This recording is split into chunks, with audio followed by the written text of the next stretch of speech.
حضرات گرامی، میں سب سے پہلے نزاکتوں کو تھوڑا سا ڈیفائن کر لوں۔ ایک تو یہ ہے کہ عدالت کی ساری نزاکتیں اس دن ختم ہو گئی تھیں جب عدالت میں کیمرہ چلا گیا تھا، اور 24 کروڑ عوام جو ہیں وہ اس کے اب ناقد بھی بن چکے ہوئے ہیں اور اس کے اوپر تبصرہ نگار بھی بن چکے ہوئے ہیں، کیونکہ وہ تمام چیزیں جو ہیں وہ اب پبلک ڈومین کا حصہ بن چکی ہوئی ہیں۔ اور ویسے بھی جج جب ریمارکس دیتا ہے یا جج جب کوئی فیصلہ کرتا ہے تو وہ اب پھر اس کی ملکیت نہیں رہتا، اس پر تبصرہ۔ بنیادی طور پر جو نزاکت ہے عدالت کو یہی ہوتا ہے کہ جج کے کردار کے اوپر کوئی گفتگو نہ کی جائے، اس کی ذاتی زندگی کے بارے میں کوئی ہر چیز صرف جج کی بات نہیں، ہر بندے کے لیے یہ محترم چیز ہے کہ اس کی ذاتی زندگی کے بارے میں، اس کے کردار کے بارے میں۔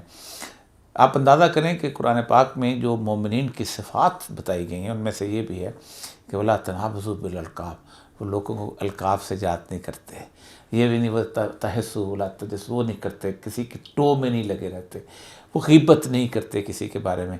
تو یہ جب باتیں جو ہر انسان کے لیے، ایک صرف سپریم کورٹ کے جج کے لیے کافی نہیں۔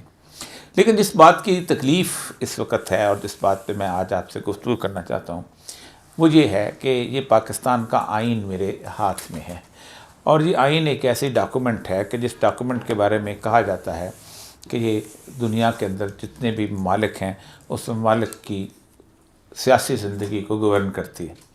حالانکہ یہ بھی ایک غلط تصور ہے۔ اس وقت کم از کم 2 ملک دنیا کے اندر ایسے ہیں جن میں آئین نہیں ہے۔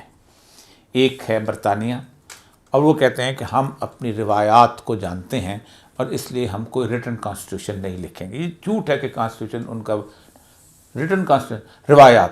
ہمارے ہاں روایات کس کو کہتے ہیں؟ قرآن و سنت کو، رسول اللہ صلی اللہ علیہ وسلم کی روایات ہیں، ائمہ سلف کی روایات ہیں، ہمارے بزرگ۔ ایک خاص طور پہ ایک لفظ تواتر استعمال ہوتا ہے، کہ امت کا تواتر کیا ہے، یعنی میرے باپ نے اپنے باپ کو دیکھا نماز پڑھتے، اس نے اپنے باپ کو دیکھا، اس نے اپنے باپ کو دیکھا، اس نے اپنے باپ کو روزہ۔ وہ تواتر بہت اہم ہوتا ہے، یہی روایت ہے، یہی وہ کہتے ہیں۔ اس کے لیے ریٹن کانسٹیٹیوشن کی بھی کوئی ضرورت نہیں ہوتی۔ دوسرا ہے اسرائیل۔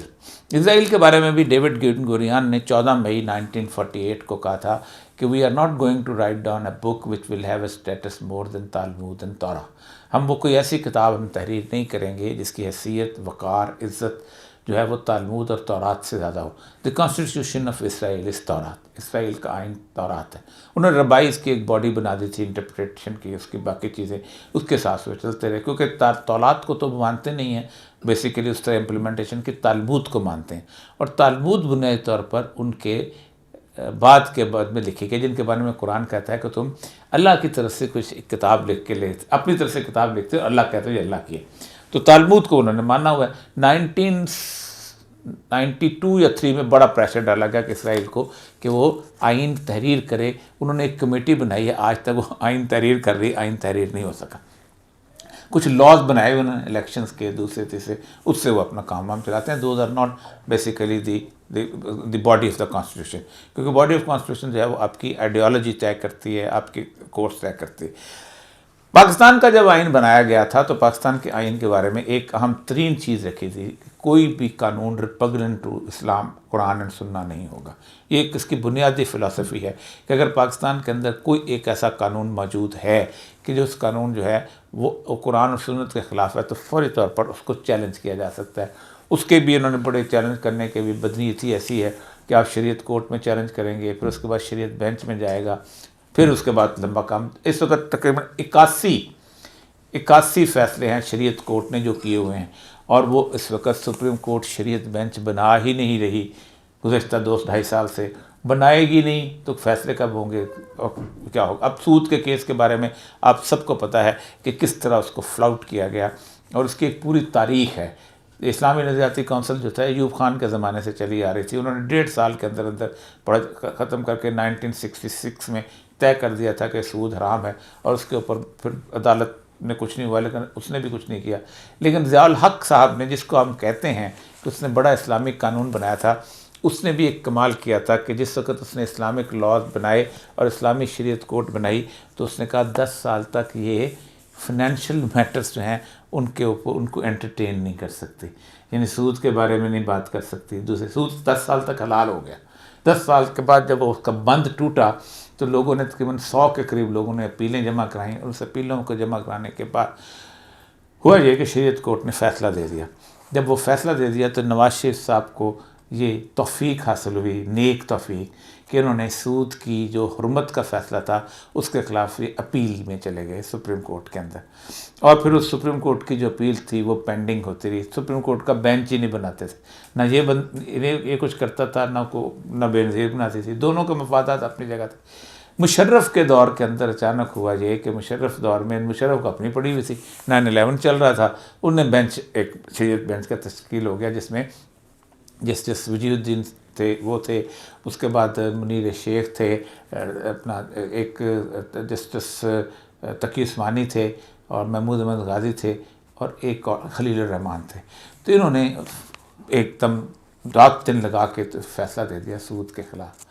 تو مشرف چونکہ تیز آدمی تھا تو اس کو پتہ چلا کہ یہ تو ہو گیا. تو اس سے ایک دن پہلے انہوں نے محمود احمد غازی صاحب کو کہا کہ ہم آپ کو سیکورٹی کونسل کا ممبر بنا دیتے ہیں. تو غازی صاحب سادہ آدمی تھے، انہوں نے حلف لے لیا. تو حلف جب لے لیا تو جب وہ دستخط کرنے کے لیے تشریف لائے تو انہوں نے کہا جی میں پورا کل کی ڈیٹ میں دستخط کر دیتا ہوں. انہوں نے کہا ایسے تو نہیں ہوتا. تو پھر انہوں نے کہا کیا کریں. پھر اللہ تعالیٰ کی قسمت کے اس میں آئین میں لکھا تھا کہ میکسیمم آف دا ٹو، تو وہ ایک راستہ نکل آیا. تو عثمانی صاحب کا دستخط سے فیصلہ آ گیا. اس کے بعد چونکہ مشرف تیز آدمی تھا تو اس نے اس کو کہا، یہ اپنا اس کو UBL کو، کہ تم جاؤ.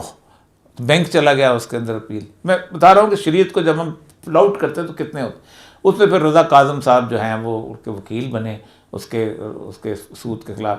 اس کے بعد کبھی دنیا میں یہ نہیں ہوا کہ سپریم کورٹ جب اپنا فیصلے کو ریویو کرے تو کبھی ایسا نہیں ہوتا کہ اس واپس جو اوریجنل کورٹ آف جورسڈکشن کو بھیج دے کہ تم نے دوبارہ اس کو اور بھائی تم نے ختم کیا تو اپنا فیصلہ لکھو. تمہیں فیصلہ لکھنا نہیں آتا.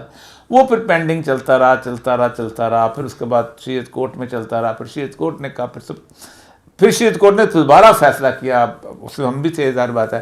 تو فیصلہ کہ اب اس کے خلاف جو ہے، پھر یہ تو تیز ہو گئے تھے، نواز شریف کی گورنمنٹ، شہباز شریف تھا. تو انہوں نے کہا اب ہم خود نہیں جاتے.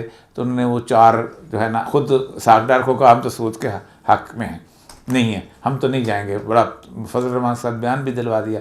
لیکن باقی بینک جو کہ اسٹیٹ بینک کے انڈر کام کرتے ہیں، اسٹیٹ بینک سے بھی واپس لے لیا.